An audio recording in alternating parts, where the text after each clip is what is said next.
भारत के खिलाफ बोलने वाले व्यक्ति का संरक्षण यह कहते हुए किया है कि वो अपने नागरिकों के लिए किसी भी देश को इजाजत नहीं देता है। बयान अगर आप पढ़ेंगे तो यह काफी शर्मनाक है। The message from FBI should be clear. इनकी जो फेडरल ब्यूरो ऑफ इन्वेस्टिगेशन है एफबीआई, उसका मैसेज एकदम क्लियर है अमेरिका अमेरिका वालों का कि no matter where you are located, कि आप कहां रहते हैं इससे कोई फर्क नहीं पड़ता। If you try to harm our citizens, यदि आप हमारे नागरिकों को नुकसान पहुंचाने का सोचते हैं, we will not stop until you are brought to justice, हम तब तक नहीं रुकेंगे जब तक न्याय नहीं कर देंगे। ये न्याय देने वाले राष्ट्र अमेरिका के ऊपर शोभा नहीं दे रहा है। इन सभी बातों में एक बार भी इस बात का एप्रिसिएशन नहीं कि निखिल गुप्ता अगर इसको मरवाना चाह रहे थे तो अमेरिका ने इसे प्रूव कैसे किया। अमेरिका का कोई थॉट नहीं, कोई थ्योरी नहीं। लेकिन याद हो, हमारे भारतीयों की याददाश्त बड़ी कमजोर है।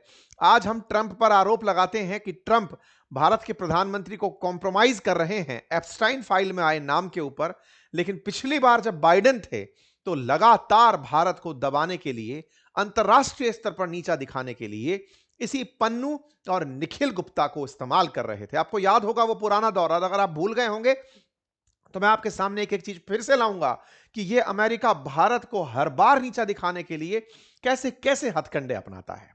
अमेरिका में इंडियन नेशनल को प्लीड गिल्टी करार दिया गया है। ये न्यूज बाहर निकलकर जैसे ही आती है, अपोजिशन सरकार से पूछने लगता है, यदि आपके कहने पर वो मारने गया था तब तो आप कानून से बाहर निकल चुके हैं, आप रोग गवर्नमेंट बन चुके हैं। महुआ मोइत्रा जी पूछ रही हैं। और यदि आपके कहने पर नहीं गया था तो फिर तो आप इनकॉम्पिटेंट हैं, आप असमर्थ हैं, आपको पता ही नहीं कि कौन क्या कर रहा है। साथियों, किसी भी देश के अंडर कवर एजेंट्स हों, वो कभी भी खुलकर अपना काम नहीं करते। अब तक बॉलीवुड हम सब में इतनी तो इंफॉर्मेशन भर चुका है, तमाम फिल्म उद्योग हमारे दिमाग में इतनी जानकारी भर चुका है कि कभी भी हमारे गुप्तचर एजेंसी से जुड़े हुए जितने भी एजेंट्स हैं वो अपनी पहचान डिस्क्लोज नहीं करते। निखिल गुप्ता ने भी जिस व्यक्ति को कि जो इनको कमांड दे रहे थे उसे CC1 कह के संबोधित किया था, अमेरिका ने उस CC1 को डिकोड किया विकास यादव के नाम से, जो भारत की CRPF के अंदर अधिकारी थे। बोले वो रॉ के लिए काम करते थे, वो निखिल गुप्ता को टारगेट दिए। निखिल गुप्ता किसी अन्य व्यक्ति को हायर किया गुरपवन सिंह पन्नू को मरवाने के लिए। निखिल गुप्ता ने जिसे हायर किया वो व्यक्ति अंडर कवर एजेंट था अमेरिका का, और अमेरिका के उस एजेंट ने ही इसे फंसा दिया। यह व्यक्ति जिस समय पकड़ा गया निखिल गुप्ता, उस समय ये चेक रिपब्लिक में थे। चेक रिपब्लिक पुलिस ने इन्हें गिरफ्तार किया और अमेरिका को इसे हैंडओवर किया। ये उस समय की तस्वीरें हैं। और बच कौन गया? ये व्यक्ति। अगर आप इसे नहीं जानते तो ये है गुरपवन सिंह पन्नू।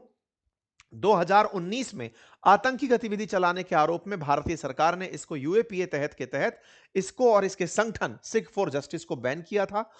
ये एसएफजे के नाम पर पंजाब के अंदर सेपरेटिज्म, अलगाववाद, उग्रवादी विचारधारा का समर्थन करता रहा। इस पर तमाम आरोप रहे। पंजाब सरकार के द्वारा, होम मिनिस्ट्री के द्वारा सिख फॉर जस्टिस जो इसका समूह है वो लगातार पंजाब को तोड़ने की बातें करता है, लोगों को भड़काने की बातें करता है, पंजाब को खालिस्तान के रूप में एक नया देश बनाने के लिए उकसाता है।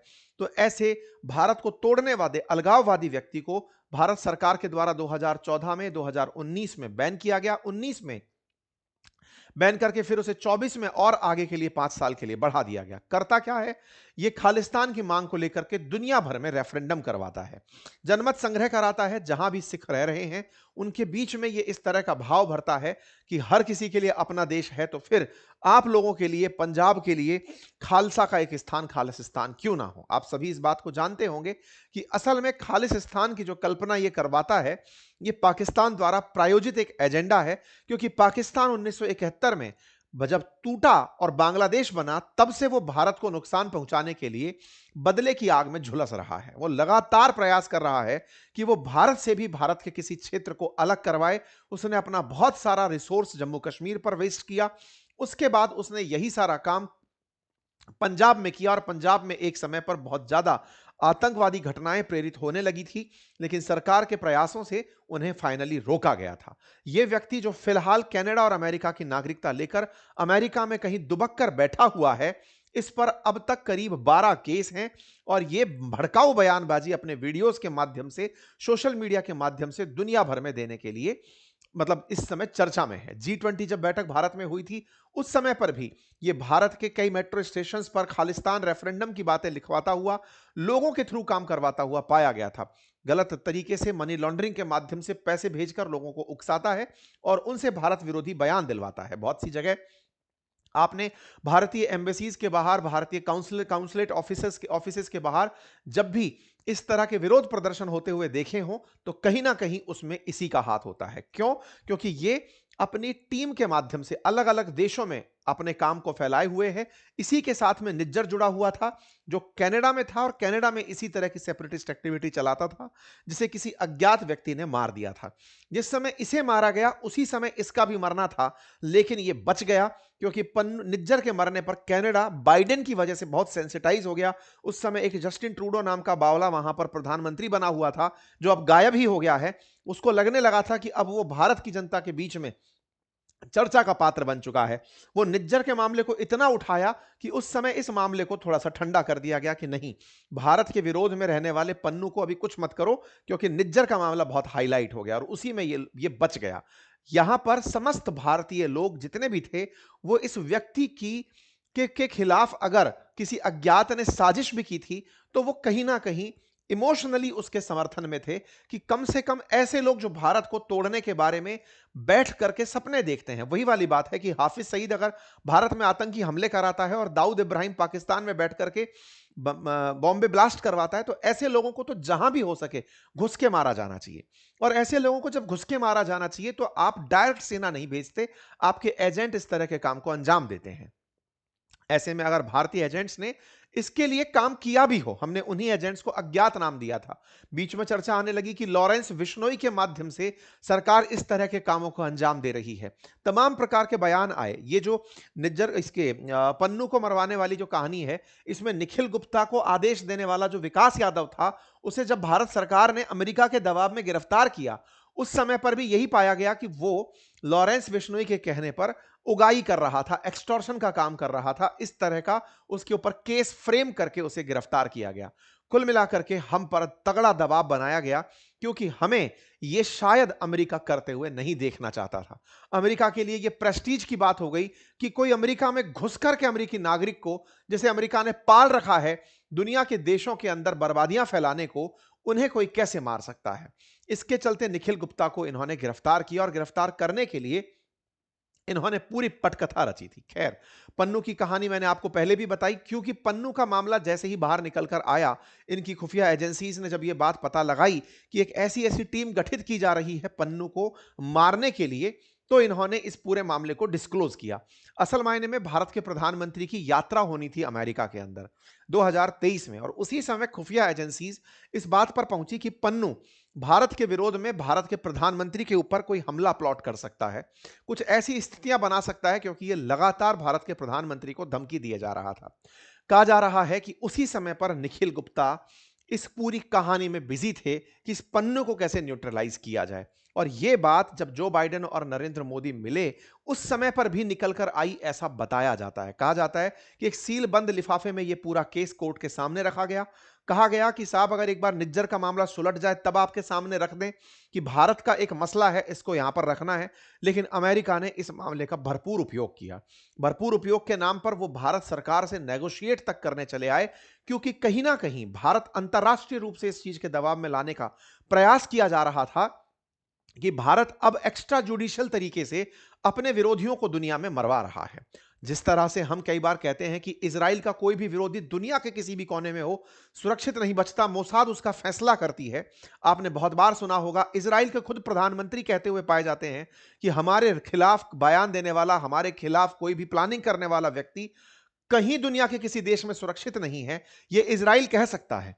लेकिन भारत के खिलाफ, जिस व्यक्ति के खिलाफ केसेस दर्ज हैं, जो भारत में आतंकी हमले करवाने के लिए जाना जाता है, भारत में तमाम प्रकार के अलगाव पैदा करने के लिए जाना जाता है, उसके खिलाफ अगर हमारी गुप्तचर एजेंसियां कुछ करती हैं, तो दुनिया भारत को कई कारणों से दबाने चली आती है कि तुम्हारे पास इतनी हिम्मत कहां से आ गई, तुम तो 140 करोड़ के देश हो, कैसे निकल पाओगे, अगर हम तुम्हारे साथ नहीं हैं तो कैसे उठ पाओगे। साथियों, ये हम समस्त भारतीय भारतीयों के लिए बड़े ही सोचने की बात है कि आज हमारे साथ इस तरह का जो ये दोयम रवैया होता है, अगर आप इसे अंदर तक बिठा ले गए, तो मुझे यकीन है कि आप में से ही कोई एक दिन ऐसा अज्ञात निकलेगा, आप में से ही कोई ऐसा उद्योगपति निकलेगा, आप में से ही कोई ऐसा राष्ट्रप्रेमी निकलेगा, जो इन बैठे हुए मोटी चमड़ी के लोगों को दिखाएगा कि भारत क्या है। मैं आपसे बार-बार बयान इसलिए देता हूं कि आप इन खबरों को इस एहसास के साथ सुने कि इन खबरों में कहीं ना कहीं भारत को दबाने के प्रयास हैं। यह बात केवल इस पर सीमित नहीं है कि वो किसके खिलाफ बयान दे रहा था, वो भारत के खिलाफ बयान दे रहा था, भारत को तोड़ने की बातें कर रहा था। और भारत को तोड़ने वाला जो व्यक्ति है, उसको अगर हम किसी तरह से, हम तो ये मानते हैं कि निखिल गुप्ता चलो सही है, हालांकि निखिल गुप्ता एंड तक मना करते रहे, लेकिन मैं बोलता हूं कि अगर मान लो सही भी थे, तो ऐसे लोग भारत के अंदर से खूब सारे निकले, ऐसे लोग जो भारत के लिए भारत का परचम दुनिया में लहराएं, जो ये सैद्धांतिक रूप से सिद्ध कर दें कि भारत के खिलाफ बयान देने की हिम्मत सपने में भी नहीं आनी चाहिए। भारत वो देश, आपके अंदर का जो राष्ट्र प्रेम है, और वो सभी आपकी वजह से संभव है। साथियों, आज अमेरिका ने जिस तरह की हरकत करी, ये हरकत वो लगातार करता रहा था। ट्रंप के समय पर ये फाइल लगभग दबी हुई थी, लेकिन ये फिर फाइल फैसले तक पहुंच गई। यहां की न्यायपालिका भी बिल्कुल कॉम्प्रोमाइज तरीके से चलती है। टैरिफ के मामले पर आपने देख ही लिया, ट्रंप ने कहा न्यायपालिका से कि सर अभी थोड़े दिन बाद फैसला देना, न्यायपालिका ने उस फैसले को ही आगे की तरफ सरका दिया।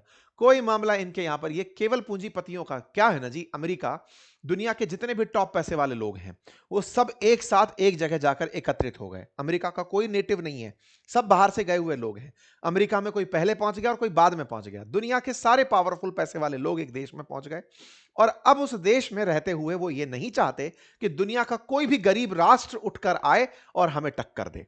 कोई भी दुनिया का गरीब देश उठे और कहे कि सुनो अमेरिका वालों, तुमसे भी खूबसूरत हमने अपना देश बना लिया है। ये जो स्थिति इन लोगों ने बनाई है, ये साम दाम दंड भेद, इवन अपनी हर तरह की राजनीति का, सत्ता का, शक्ति का, सेना का, आतंक का, पैसे का, हर तरह से ये लोग उपयोग करते हैं कि दूसरा देश निकल कर बाहर ना आ जाए। और उसी क्रोनोलॉजी में इन्होंने ये पूरी पटकथा, हालांकि ना जाने कितने प्रकार के हर दिन केस रहते हैं, लेकिन भारत में डेप्यूटी एनएसए आते हैं इस मामले के अंदर, भारत में जैक सुलिवान आते हैं भारत की यात्रा पर। जब इसको गिरफ्तार किया जा रहा होता है निखिल गुप्ता को चेक रिपब्लिक से, उस समय भारत की यात्रा पर भारत के एनएसए से मिलने अमेरिकी एनएसए आते हैं कि साहब देखो ऐसे चल रहा है लगातार। और ये सब प्रयास इसलिए कि भारत रूस का साथ ना दे, भारत रूस से तेल खरीदना कैसे बंद करे, भारत को कैसे रोका जा सके, अमेरिका ने पूरी पटकथाएं रची थी। खैर, निखिल गुप्ता के कारण भारत को झुकाने के तमाम प्रयास हुए, लेकिन भारत नहीं झुका। भारत ने निखिल गुप्ता के मामले में अमेरिका से कहा तुम्हें जो करना है करो, लेकिन हम अपना रूस के साथ संबंध नहीं बिगाड़ेंगे। लेकिन इसी बात की कद्र उस समय रूस ने भी की थी, और रूस अमेरिका पर बोला था कि तुम जो ये प्रयास कर रहे हो एक व्यक्ति के कारण भारत को दबाने की, ये गलत बात है। और खुद पुतिन की तरफ से, पुतिन के स्पोक पर्सन की तरफ से यह बयान उस समय पर निकल कर आया था। मतलब कुल मिलाकर बाइडेन भारत में और रूस में दरार पड़ाने की तमाम कोशिशें करते रहे, लेकिन वो कामयाब नहीं हुए। लेकिन शायद ट्रंप कामयाब हो गए हूं। मैं ऐसा इसलिए कह पा रहा हूं क्योंकि ट्रेड डील में जिस तरह ट्रंप चिल्ला चिल्ला कर कह रहे हैं कि भारत रूस से तेल नहीं खरीदेगा, हालांकि अभी तक कोई भी आंकड़ा ऐसा बाहर स्पष्ट नहीं आया है कि भारत ने बिल्कुल तेल खरीदना बंद कर दिया है, लेकिन यह सवाल बड़ा है कि क्या भारत के और रूस के संबंधों में दरार पड़ाने में ट्रंप कामयाब हुए हैं। यह बड़ा प्रश्न बनता है ऐसे समय पर, जब लगातार जस्टिस डिपार्टमेंट कहता जा रहा था कि कोई विकास यादव नाम का व्यक्ति है जो कि इसको निखिल गुप्ता को आदेश दे रहा था, तब भारत के ऊपर दबाव बनाया गया विकास यादव को गिरफ्तार करने का, जो भारत के अंदर एक एजेंट है, रॉ एजेंट है। ये अपने आप को फील्ड एजेंट बताकर के निखिल गुप्ता को काम दिए थे, और ये सीआरपीएफ में जॉब किए हुए हैं। अमेरिका ने लगातार भारत पर इस बात का दबाव बनाया, और एक छोटी सी खबर बाहर निकल कर आती है कि दिल्ली पुलिस के द्वारा विकास यादव को गिरफ्तार कर लिया गया 2024 में। यह खबर साथियों, हालांकि ऐसा नहीं होना चाहिए था, लेकिन चलो भारत ने अमेरिका को दिखाने के लिए ही सही। देखने वाली बात यह होगी कि अमेरिका कहीं एक कदम आगे निकल करके भारत से विकास यादव के एक्सट्रेडिशन की बात ना करने लगे कि अमेरिका के खिलाफ प्लान कर रहा था, आप हमारे देश में इसे भेजिए। यह बात भारत को समझनी होगी कि भारत निखिल गुप्ता को एक्सट्रेडिशन ट्रीटी के तहत भारत बुला ले कि सर आपने उसको अपराधी घोषित कर दिया, अब उन्हें भारत भेज दीजिए, हम उनकी देखभाल कर लेंगे। यह भारत को अपने डिप्लोमेटिक रूट्स ओपन करने पड़ेंगे, यह सोचने वाली बात है। और मजेदार बात थी कि विकास यादव को जब गिरफ्तार किया गया तो आरोप लगा कि वो जेल के अंदर बैठे गैंगस्टर लॉरेंस बिश्नोई के कहने पर एक्सटॉर्शन मनी एकत्रित कर रहा था, क्योंकि इससे आसान तरीका कुछ और नहीं लगा था। मतलब ये वो था कि भाई ठीक है, लॉरेंस बिश्नोई का नाम जोड़ दो तो लगेगा कि हाँ हाँ हो गया होगा। अब जो सच था वो किसी को नहीं पता। इसकी गिरफ्तारी के पीछे अमेरिका का हाथ था या दिल्ली पुलिस की वास्तविक कार्रवाई। ना तो हम पुलिस पर सवाल उठा सकते क्योंकि वो भी हमारी है, और ना ही हम अमेरिका की नीयत पर सवाल उठा सकते क्योंकि वो भी हम ही को ही दबा रहा है। अब कर क्या सकते हैं। खैर, फिलहाल के लिए ये गए और ये महाशय आए। इनके महाशय आने के बाद में हुआ ये कि लगातार दबाव बनाया गया भारत के ऊपर कि तय किया जाए कि निखिल गुप्ता ये स्वीकार कर ले कि भारत सरकार ऐसा करवा रही थी। इस बीच में भारत के एक समाचार पत्र ने, द प्रिंट ने, पन्नू के मामले में निखिल गुप्ता के साथ एक इंटरव्यू किया, और वो इंटरव्यू भारत से भेजे गए प्रश्न थे और उन प्रश्नों के जवाब मांगे गए, ऐसा मीडिया कवरेज में बाहर निकल कर आया, जिसमें लगातार निखिल गुप्ता एक ही बात बोल रहे थे कि अगर मुझे कोई अच्छा वकील मिल जाए तो मैं इस केस को बढ़िया से डिफेंड कर सकता हूं। मेरी रिक्वेस्ट है, ये खबर तो अब बहुत पुरानी हो चुकी है, साल 2025 की खबर है, आज भी अगर कोई भी भारतीय अमेरिका में रहता है, हमारी बड़ी मात्रा में लिसनर अमेरिका में रहते हैं, साथ ही साथ भारत के भी बहुत सारे बड़े दिग्गज लोग हमें सुनते हैं, अगर आपको लगता है कि निखिल गुप्ता की चाहत है कि अगर कोई अच्छा वकील मिल जाए तो ये जो फर्जी इन्होंने फ्रेम किए हुए चार्ज है मेरे ऊपर, उन्हें वो पूरी तरह डिफाई कर सकता है, वो उन्हें पूरी तरह बचा कर ला सकता है। साथियों, लगातार निखिल गुप्ता यही कहते रहे जेल से कि मैं कभी भी अप्रूवर नहीं बनूंगा, मैं कभी भी ये बात स्वीकारूंगा नहीं कि मुझे कहा गया था पवन पन्नू को मरवाने के लिए। ये बात लेकिन जब अमेरिकी न्यायालय ने कहते हुए कही कि उसने मान लिया है कि वही आया था, वही था गुरपवन सिंह पन्नू को मरवाने वाला, इसके कई मायने निकलते हैं। या तो भारत सरकार पीछे हट गई निखिल गुप्ता के मामले में कि नहीं अब ठीक है निखिल गुप्ता, तुम ही तुम्हारा मामला समेटो, या फिर कोई ऐसा कारण जो आप और हमको नहीं पता, हमने क्या पता किस मामले में उनको साथ से छोड़ दिया हो, या फिर कोई और रास्ता हमने रखा हो, हमें नहीं पता। लेकिन एक राष्ट्र भक्त होने के नाते, राष्ट्र प्रेमी होने के नाते, अगर आपको लगता है, आप कहीं भी देश के दुनिया के कोने में हैं, आपको लगता है कि आप किसी भी तरीके से इस मामले की तह तक जा सकते हैं, न्यूयॉर्क कोर्ट का यह मामला है जहां से यह फैसला आ रहा है, 29 मई को इसकी रिप्लाई आएगी, आपको लगता है अमेरिका में जो भी हमारे लिसनर्स रहते हैं वो इस पर विचार करें कि वो क्या कर सकते हैं। ये अपने आप में एक बड़ी बात है, क्योंकि वो लगातार निखिल गुप्ता का खुद का कोई स्वार्थ नहीं था, उसका स्वार्थ था भारत विरोधी के खिलाफ काम करना। The prayer and support of my country and its people give me the strength to keep going, without that I would not have been able to stand against them for even a day. मेरे देशवासियों का जो मेरे प्रति साथ था, जो समर्पण था, जो दुआएं थी, उन्हीं की वजह से मैं खड़ा रह पाया, मेरे समय एक दिन भी नहीं टिक पाता। साथियों, ये 2025 की बात है, हम 2026 में खड़े हैं। न जाने उन्होंने कितनी यातनाएं दे करके निखिल गुप्ता को तोड़ा होगा। फाइनली निखिल गुप्ता का मामला, खैर हमारे बहुत सारी मीडिया में तो आया ही नहीं इस इंटरव्यू का मामला। रशियन टाइम्स ने जरूर इसको कोट किया था कि I will never turn approver. आज जब खबर आती है कि उन्होंने स्वीकार कर लिया है कि उनको ट्रायल मतलब चलने शुरू हुए और उनके ऊपर अब सजा सुनाई जानी है, तो समस्त भारतीयों का दिल भारी है। मन में यह भाव है कि कहीं ना कहीं हम उसकी मदद करने से चूक गए।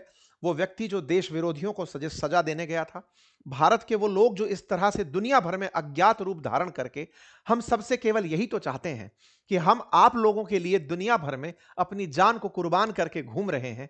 हे भारतीयों, अपने मन में कम से कम इतना विश्वास तो रखो, हमारे प्रति इतना प्यार तो दो कि कल को हमें कुछ हो तो आप लोग आकर खड़े हों। साथियों, मैंने अपनी भूमिका निभाई, आप अपने लेवल पर इसे कैसे देखते हैं जरूर देखिएगा, क्योंकि अब तो खैर फैसले की घड़ी आ चुकी है, लेकिन न्यायालय में मामले दोबारा भी खुलते हैं, रिट पिटीशंस फाइल होती हैं, कुछ भी होता है तो आप इसे देख सकते हैं। आज दिल भारी है ये सूचना सुनाते समय कि इनके ऊपर सजा की बातें हो रही हैं। भारत सरकार से अपील है, देशवासियों से अपील है कि इस विषय पर गंभीर चिंतन किए जाने की जरूरत है। फिलहाल के लिए इतना ही साथियों, बाकी इनका तो कहना ही क्या है, इनके खिलाफ कोई बोले तो ये उठा देते हैं। अभी हमारा समय आना बाकी है। धन्यवाद।